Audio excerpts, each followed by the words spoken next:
Ok, vamos entonces a la clase correspondiente para el día de hoy. Hoy nos corresponde la clase número 3. Estamos en la página 7 de la guía de adoración. Bienvenidos todos y todas los que han hecho acto de presencia. Elementos de la adoración es el tópico que vamos a desarrollar hoy. Para entrar en adoración, oiga, deben estar presentes 4 elementos que son imprescindibles, para el caso. Reitero esto. Para entrar en adoración deben estar presentes 4 elementos que son imprescindibles para el caso. El ente, el presente, el lugar y el sujeto. Vamos a ver qué es eso. Dijo uno por ahí, vamos a ver con qué se come eso. Bueno, el ente. Como adoradores cubrimos un papel tan importante en la adoración cuando fungimos ante Dios como adoradores, no cuando fingimos. ¿Sí? Fungimos es una cosa y fingimos es otra, ¿sí?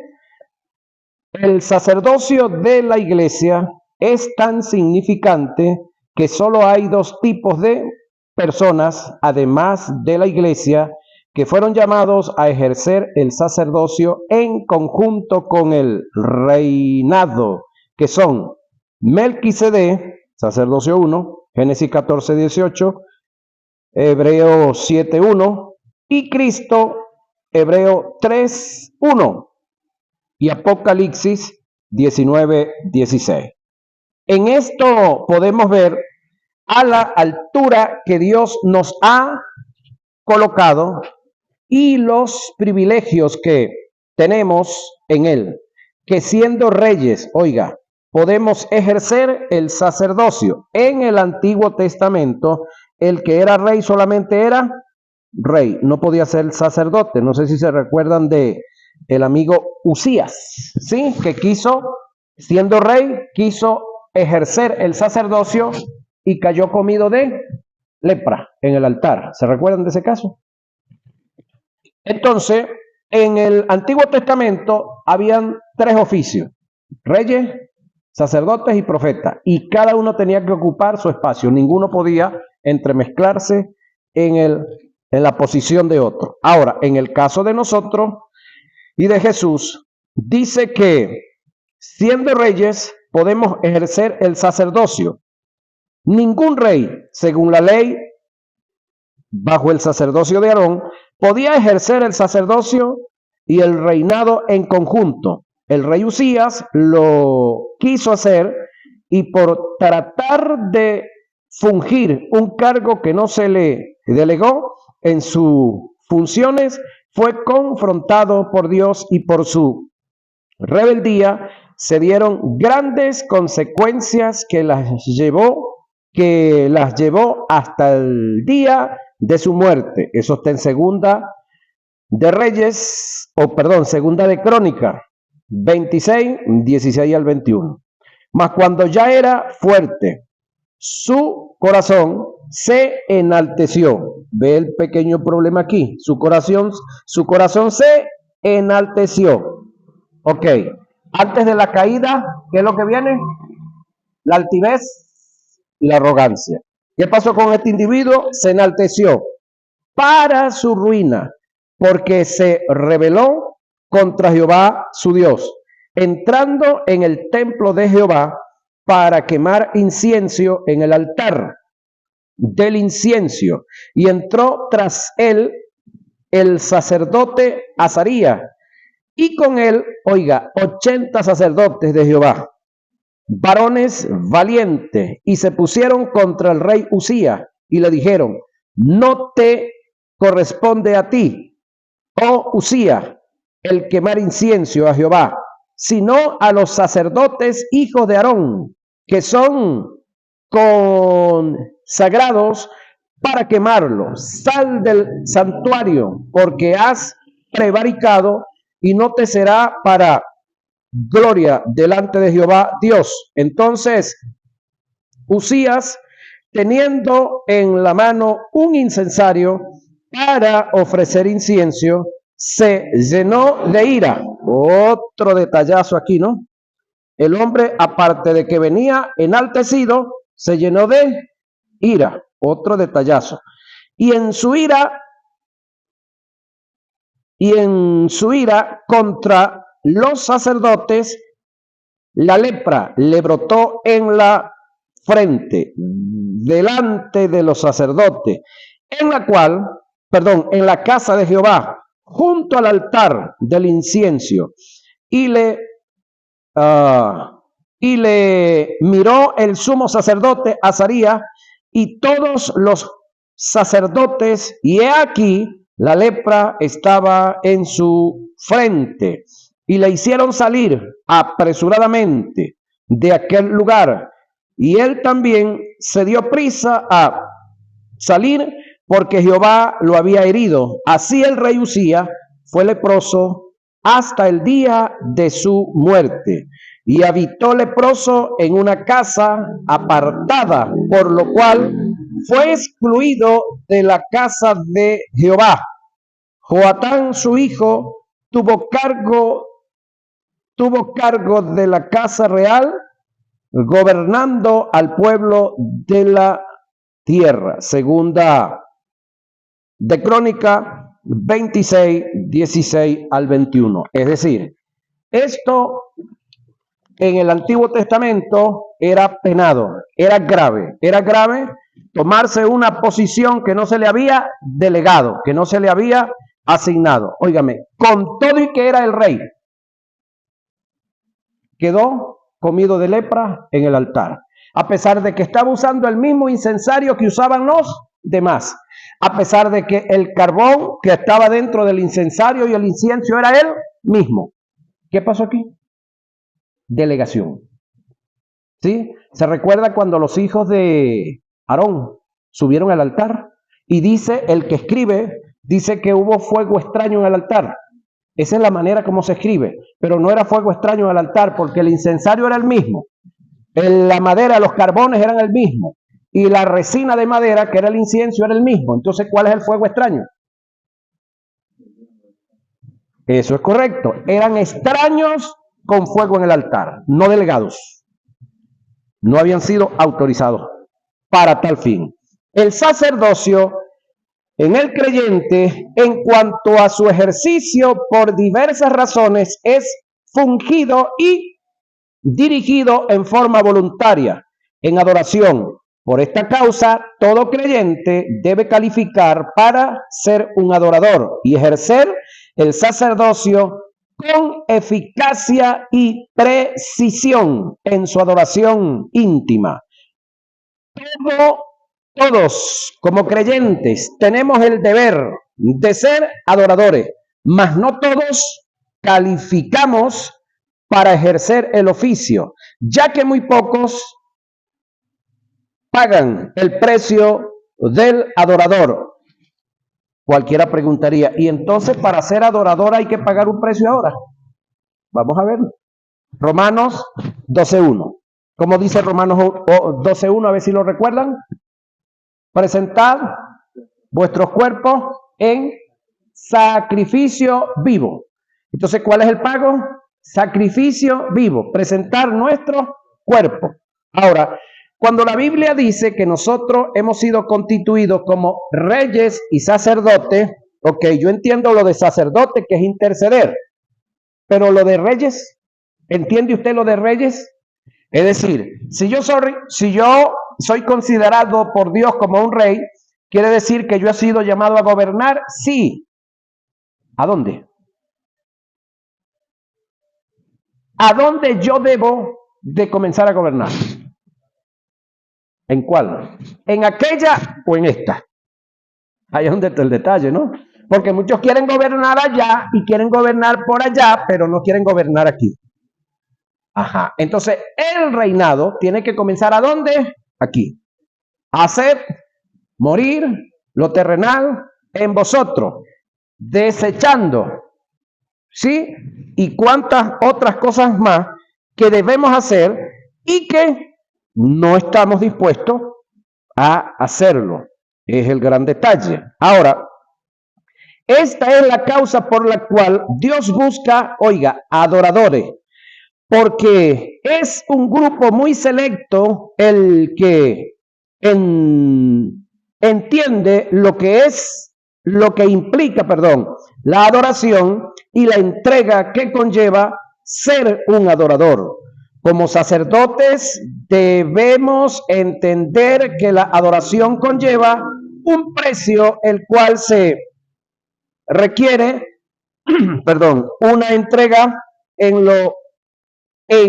no tener reserva, un quebrantamiento, la renuncia de nuestra propia vida, morir para que Él viva, indica darle a Dios la preeminencia, es hacer de Dios lo absoluto en nuestra vida, es vivir dependiendo de Él, hacer de Él nuestra única fuente. Todo esto son verdades que deben estar claras en una adoración para ejercer, o en un adorador para ejercer el sacerdocio con eficacia y excelencia en la adoración. Cuando tratemos el tópico de los presentes para la adoración, daré mayor detalle. El presente o la ofrenda. En estos tiempos, Dios no toma mucho en cuenta, oiga, el con qué te presentas ante Él, sino los móviles que te llevan a hacerlo. Por esta causa, el valor del presente, es decir, lo que lleva, radica en todo aquello que está en lo más profundo de mi corazón y que demarca una intención. Si mis motivos son correctos, todo lo que le presento a Dios como expresión de adoración, Él lo aceptará. De no ser así, todo será rechazado por Él. Y por lo consiguiente, todo lo que presento no cuenta para Dios como presente de adoración. Para Dios no cuenta los presentes que para Dios no cuenta los presentes que los reyes sabios le presentaron a Jesús en su niñez, si su motivo no es correcto. Dios vio la entrega y el esfuerzo que tuvieron para hacerlo, pero con motivos correctos. Y al entrar en la casa, ¿entraron a dónde? Al entrar a dónde? Al entrar en la casa, ¿a dónde entraron? En la casa. La tradición me dice que los Reyes Magos fueron ¿a dónde? Al pesebre. Pero la Biblia me dice que fue en la casa. Por lo tanto, donde los reyes fueron, no fue al pesebre, fue a la casa. Por eso es que la Biblia es un libro que se lee para estudiar. Entonces, los reyes llegaron a la casa, vieron al niño con su madre María y postrándose lo adoraron. Y abriendo sus tesoros le ofrecieron presente. En primer lugar, oro. ¿Quién para ese entonces manejaba el oro? ¿Quiénes eran los seres que manejaban el oro en el tiempo de Jesús? Los reyes. Cuando ellos les están ofreciendo a Jesús como presente, como ofrenda, oro, ¿cómo que lo están tratando? ¿Cómo que lo están reconociendo? Como el rey. Ahora, luego entonces, ¿qué más le ofrecieron? Incienso. El incienso, ¿quién administraba? ¿Quiénes eran los encargados de estar usando el incienso? Los sacerdotes. Entonces aquí hay un reconocimiento también a Jesús como sacerdote. Correcto. Y lo más reciente o lo último que le dieron, ¿qué fue? Mirra. ¿Qué es la mirra? Especies aromáticas de mucha fragancia, de mucho olor, los cuales simbolizan la vida de el profeta. Por lo tanto, en Jesús, los tres oficios que en el Antiguo Testamento se habían dado, se dieron en uno solo, en el Antiguo Testamento. Es decir, ningún rey podía ser sacerdote y ningún sacerdote profeta, porque eso estaba reservado para uno solo. ¿Para quién?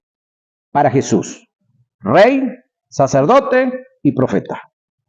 Ahora, la disposición y la disponibilidad que tuvieron estos astrónomos que vinieron desde el oriente de Israel, no del oriente de aquí Venezuela. Y el oriente de Israel, ¿sabe usted qué es?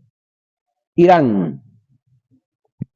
Para ver al niño, la tuvo Herodes, pero su motivo era diferente, lleno de maldad. Es decir, la misma disposición que tuvieron los reyes, que tuvo la caravana de reyes para venir a ver al niño, Herodes la tuvo, pero la intención de Herodes era diferente. Él estaba aterrado, él estaba asustado porque le dijeron que había nacido ¿quién? El rey de los judíos, y él estaba para ese momento en esa posición.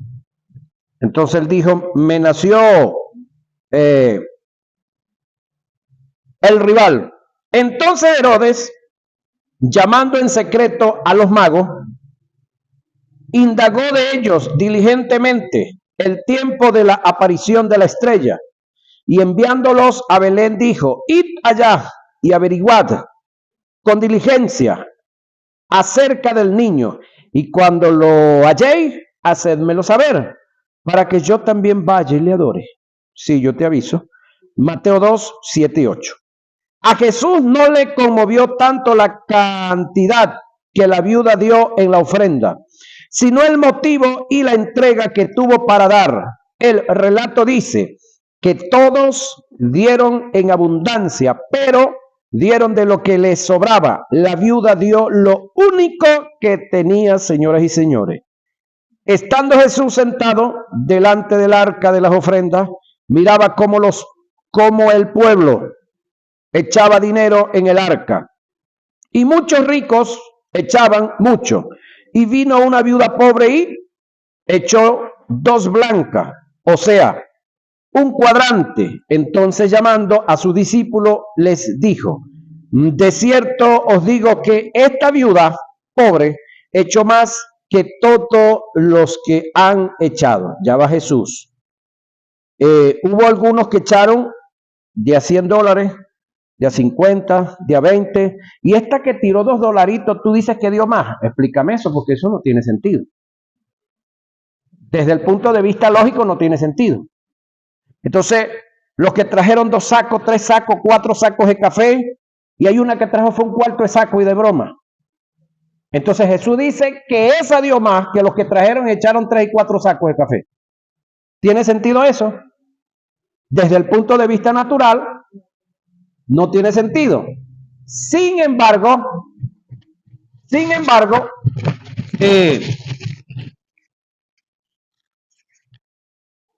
Jesús no se estaba refiriendo a el presente. ¿A qué se estaba refiriendo Jesús? ¿A qué se estaba refiriendo? A la aptitud del corazón y la disposición para traer lo que habían traído. ¿Sí? Entonces, para Dios, escúchame, no le importa la cantidad de plata que tú eches, que tú des. A Dios no le importa la cantidad de ayunos que tú hagas. A Dios no le importa la cantidad de horas que tú ores. A Dios no le importa que tú no te pierdas ni un culto en la semana. Y que estés en todos. Eso no es lo que a Dios le importa. A Dios le importa es por qué haces lo que haces. Los móviles. ¿Qué te lleva a estar en el culto toda la semana? ¿Qué te lleva a ofrendar y a diezmar? ¿Qué te lleva a cantar? ¿Qué te lleva a tocar el instrumento que toca? ¿Qué te lleva a hacer el trabajo que estás haciendo? Ahí es donde vas a ser calificado como adorador o vas a ser calificado como un adulador. ¿Sí? Porque pregunto, ¿Dios necesita que yo ore o yo necesito orar? ¿Dios necesita que yo ofrende y diezme o necesito yo? Tengo la necesidad yo. ¿Dios necesita que yo me congregue o yo necesito congregarme? Ajá. Dios sin yo sigue siendo Dios. Pero nosotros sin Dios, ¿qué hacemos? Dijo el mexicano. Ajá. Entonces, ahí es donde, cuando nosotros nos vamos ubicando en esa posición, entonces vamos entendiendo y vamos viendo a Dios como lo indispensable. Él, no yo, no yo. Él, el indispensable es Él. La fuente es Él. Entonces, en el caso de la viuda, al ella desprenderse de todo lo que tenía para comer ese día, que ella estaba diciendo con hechos, que su fuente no eran las 2 blancas o los 2 kilos de café, que su fuente era, y que Dios no se iba a quedar ni la iba a dejar morir de hambre. Entonces, ahí es de donde usted y yo debemos de irnos ubicando en el tiempo y en el espacio. Y debemos entender que no es la cantidad, sino la disposición que yo tengo de hacer lo que estoy haciendo. Ahora, esta gente estaban echando en el arca porque todos han echado de lo que les sobra. Aquí está el detalle. Pero esta, de su pobreza, echó todo lo que tenía. Todo su sustento, por supuesto, del día. Esto está en Marcos 12, 41 al 44. Seguimos avanzando acá. Levantando los ojos, vio a los ricos que echaban sus ofrendas en el arca de las ofrendas. Vio también a una viuda muy pobre que echaba allí 2 blancas. Y dijo: en verdad os digo que esta viuda pobre echó más que todos, porque todos aquellos echan para la ofrenda de Dios de lo que les sobra, mas esta de su pobreza echó todo el sustento que tenía. También lo registra Lucas, capítulo 21, verso 1 al 4. Ahora, el detalle está que usted agarre, por decir algo, cuando recibe el dinero que recibe, entonces usted comienza primero a pagar todas las deudas que tiene, y si sobra, damos algo para la iglesia, si sobra. Le digo algo, no va a sobrar nada. Nunca va a sobrar nada y siempre le va a faltar. Ahora, el día que usted planifique y cuando usted reciba, usted planifica esto, esto es para el Señor, pero eso tiene que hacerlo usted en su casa. Porque de paso le digo, todos los que llegan aquí y no traen aquí en su cabeza planificado qué van a dar, y para el momento de la oración, entonces comienzan a sacar que esto, que lo otro, que está que para allá, y de ahí viene el chiste de los billetes del grande y del pequeño, que hubo uno que llegó, uno que iba a ofrendar, entonces metió la mano al bolsillo, como no traía planificado nada, y sacó un billete, y el que se le asomó fue el de 50, y yo: Señor, reprenda al diablo, yo estoy buscando el de 1 o el de 5. ¿Te has escuchado esa historia, verdad? Esa viene por causa de que en casa yo no planifiqué. Ahora, cuando yo planifico en mi casa, entonces ya yo traigo la disponibilidad, que es lo que voy a dar, y lo traigo en el sitio adecuado para darlo. Entonces, cuando usted en su casa sacó lo que iba o lo que dispuso dar, oró, lo presentó al Señor, lo consagró al Señor, y aquí usted viene solamente a colocarlo en el sitio, eso es ofrendar, eso es un tipo de adoración. Pero cuando usted viene a sacar aquí, sin haber planificado, sin haber orado en su casa, sin haber consagrado ese dinero, esa cantidad de dinero, usted agarró y echó ahí, usted ofrendó, sí, pero no adoró. No, que no agradó. Usted echó por echar, para que nadie dijera nada. Y de repente, yo conocí a un amigo una vez que cometió un grave error delante de un delincuente. El chico le estaba pidiendo que le diera algo de plata. Y el hombre saca la cartera y la abre y comienza a buscar entre los billetes el más feíto y el más viejito que tenía. Y entonces el malandro le había pedido, creo que eran 20 bolívares. Estoy hablando de unos varios añitos atrás, más de 25 años. Y entonces el chico llega y le dice: dame uno de 100 porque ya te los vi, dame uno de 100. Y no sé cómo no lo atracó. Claro, no andaba armado, pero andaba fumado el hombre. Entonces el detalle está, entonces aprendimos, eso fue en Maracay, aprendimos que a todos los barrios que nos metíamos, cargábamos o un billete de 5 ahí, a boquejarro, en cualquier bolsillo. Alguien nos pedía, tome, y listo, matábamos esa. No había que estar sacando cartera ni más nada. Entonces, así como para evadir la delincuencia se hace esto, ¿por qué para adorar a Dios como debe ser? No nos preparamos y traemos ya de una vez lo que dispusimos dar, lo que debemos dar. Ahora, hagamos un análisis del pasaje para determinar el valor que tuvo ante Jesús la aptitud de la viuda al dar la ofrenda.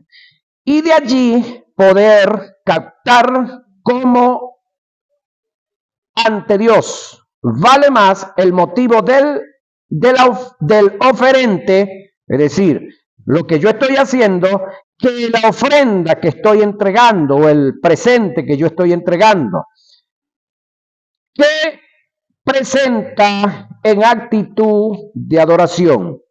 La Escritura dice que la viuda pobre dio de su pobreza todo lo que tenía de su sustento. Óigame, ¿qué dice la Escritura?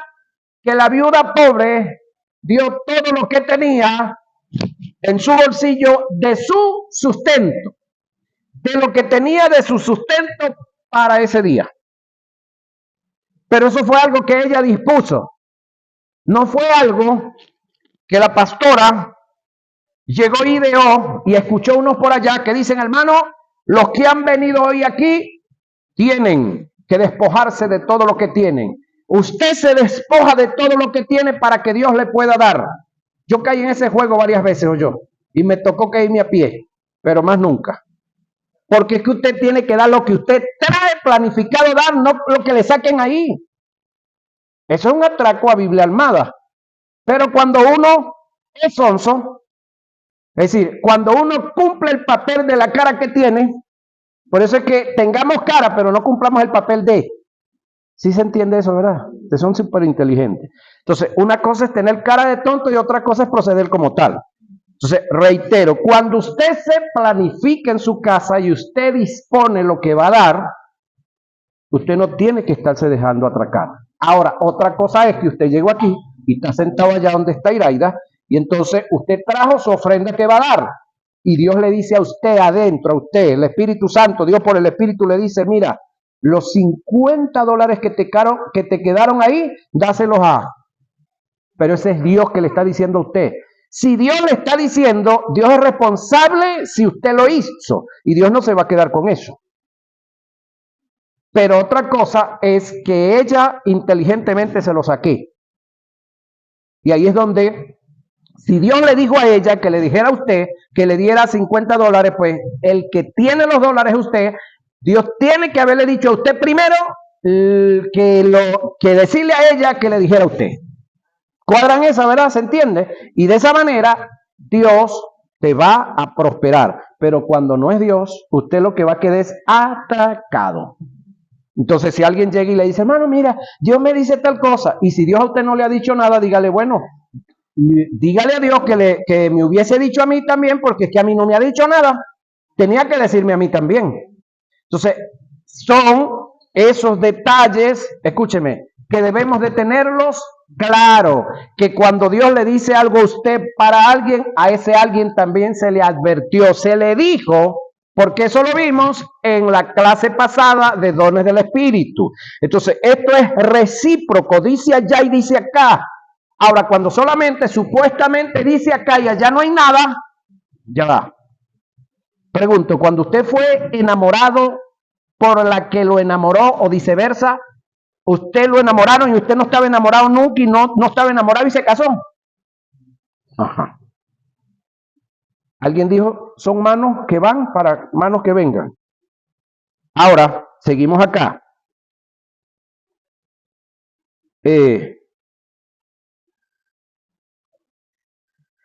Lo otro que hay que tomar en cuenta es que la ofrenda que ella dio era lo que tenía para su sustento. La expresión que aparece en el pasaje cuando dice, dio lo que tenía para su sustento, simplificando la oración, lo que quiere decir es, dio lo único que tenía para comprar la comida del día.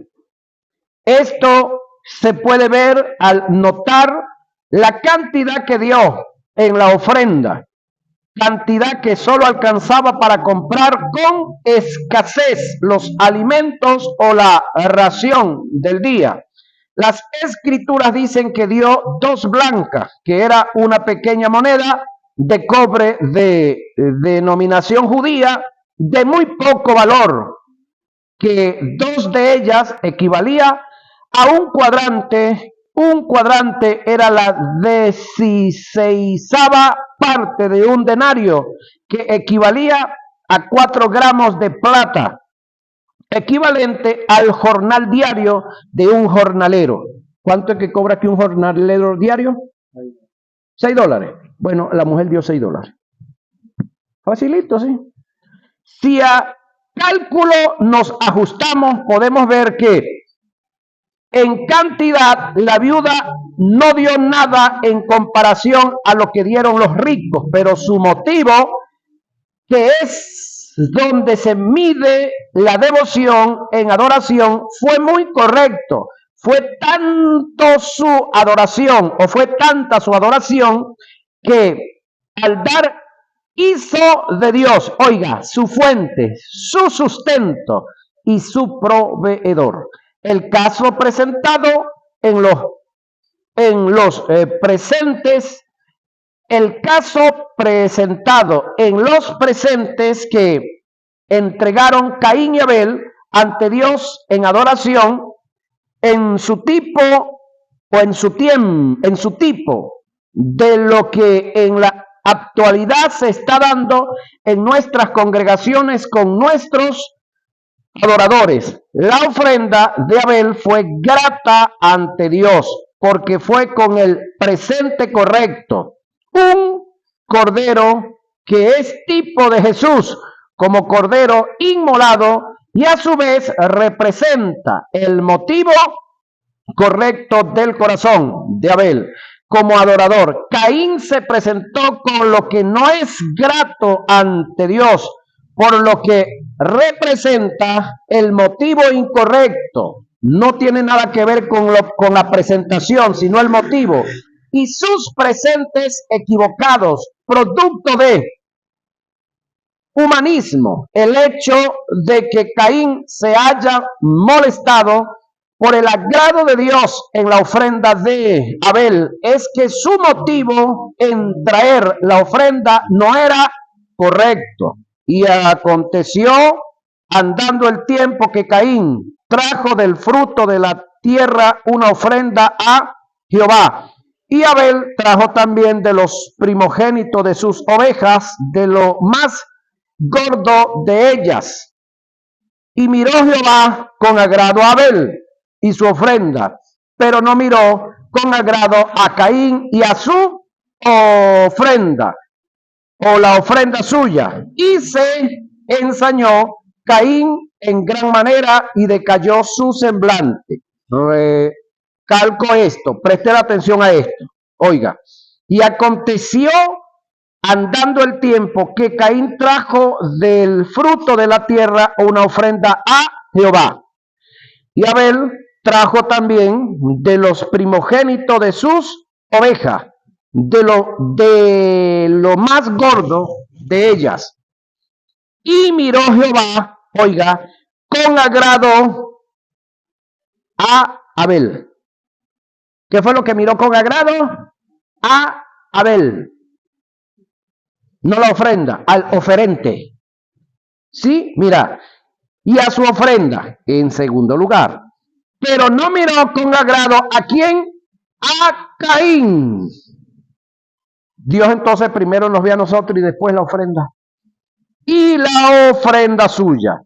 Y se ensañó Caín en gran manera y decayó su semblante. Génesis 4, 3 y 5. Ahora pregunto yo, ¿qué culpa tenía el pobre Abel de la posición que Dios tomó frente a la ofrenda de uno y del otro? ¿Tenía culpa Abel de algo? No. Dios, pregunto, ¿es soberano? Sí. Él hace como él puede. Sí. Siempre y cuando, oiga, siempre y cuando no viole principios que ya han sido establecidos por él mismo. Porque Dios en su soberanía estableció principios sociales, morales y espirituales, los cuales ahora él está sujeto a esos principios. Dios no puede violar esos principios que él mismo estableció. Entonces acá tenemos en primera ocasión, por primera vez, gente ofrendando. ¿Sí? Por primera vez se muestra acá dos individuos ofrendando. Dios mira a uno de ellos y a su ofrenda con agrado, pero miró primero a quién, al individuo, y después miró a quién, a la ofrenda. Luego entonces mira al otro y mira a la ofrenda. Entonces ve esto, analiza esto. Si Dios mira primero al individuo y después a la ofrenda, ¿por qué nosotros no nos parecemos a Dios? Es decir, cuando nosotros nos acerquemos a Dios, ¿a quién tenemos que mirar primero? ¿A los beneficios que Dios me puede dar o a Dios? Y después a los beneficios. Se recuerda que en una de las clases pasadas le dije que algunos de nosotros nos hemos acercado a Dios con una mentalidad de prostituta. ¿Se recuerdan que yo lo he dicho? ¿Cuál es la mentalidad de una prostituta? El que llega, a ella no le interesa. Si es graduado de la universidad, si es analfabeto, lo que sea. Si trabaja donde trabaje, a ella le interesa si el tipo trae plata en el bolsillo. Si esa plata es el alimento de sus hijos, la medicina para la suegra, el sustento para pagar el alquiler, la cuota para pagar el carro, eso no le interesa a la prostituta. ¿Qué le interesa a ella? Lo que el tipo trae en las manos. Igualito a Dios, ¿verdad? No, a Dios le interesa al individuo. Y después, lo que el hombre pueda traer, lo que la mujer pueda traer. Entonces, creo que si Dios es así, ¿por qué nosotros no procuramos parecernos a Él? Verlo a Él primero y después los beneficios. ¿Verdad que seríamos mejor así, verdad? Ok, entonces,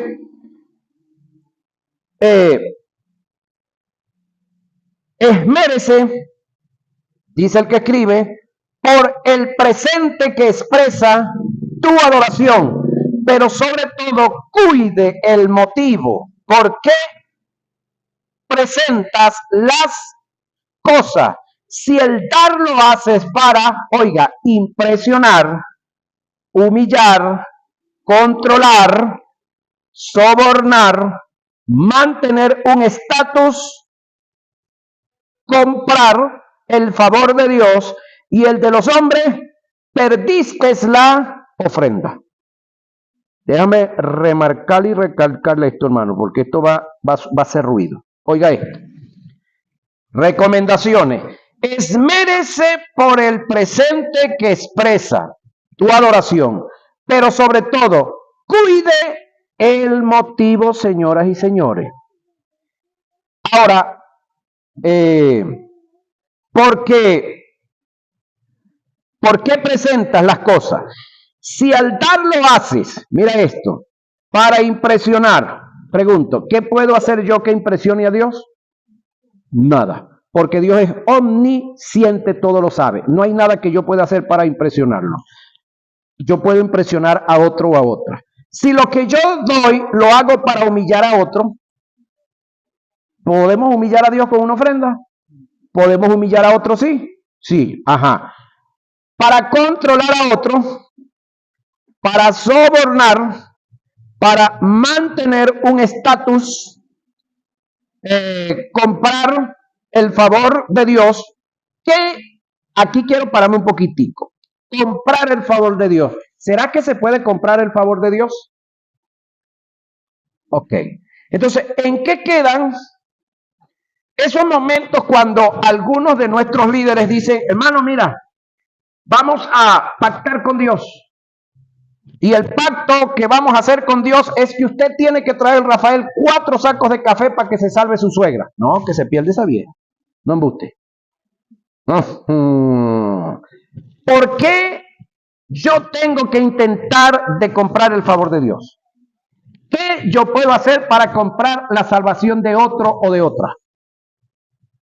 Es decir, ¿qué yo puedo hacer que ya no esté hecho? Porque ya eso está hecho hace 2024 años. Hubo uno que murió y resucitó para la salvación del mundo entero. Hubo uno que murió y resucitó para la santidad y para la sanidad del mundo entero.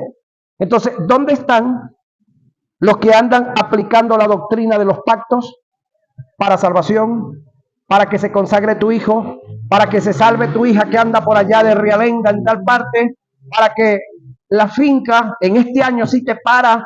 Si tenés sembrado, por decir algo, 300 matas y te estaban dando 30 sacos, usted tiene que dar 5 sacos para que en vez de que le dé 30, le dé 100 sacos. No le van a alcanzar nunca, van a llegar. A usted lo están atracando y no se está dando cuenta. ¿Sí entiende usted eso? Entonces, hay una cantidad de cosas que se están haciendo bajo estas supuestas maratónicas y le están sacando plata a la gente y la gente dando plata y Dios no les puede bendecir porque esa no es la fórmula. ¿Sí? Ahora, cuando usted ve la necesidad y usted tiene cómo cubrirla, no ore porque está perdiendo su tiempo también. ¿Sabe usted que puede perder su tiempo orando por la necesidad que alguien tiene y usted teniendo plata pudiendo cubrirla? Entonces, cuando usted ve una necesidad y tiene cómo cubrirla, usted debe cubrirla. Pero cuando usted ve una necesidad y no tiene cómo cubrirla, entonces, ¿qué puede hacer? Orar. No hay otra cosa que hacer. Entonces, el favor de Dios no se puede comprar. Y el de los hombres sí se puede comprar, pero no es debido. Porque, pregunto, ¿el amor comprado es amor? Ajá. Perdiste la ofrenda que diste ante Dios, para Él no cuenta lo que diste. El acto de dar según tus motivos incorrectos y perversos será juzgado y condenado por Dios, y como resultado tú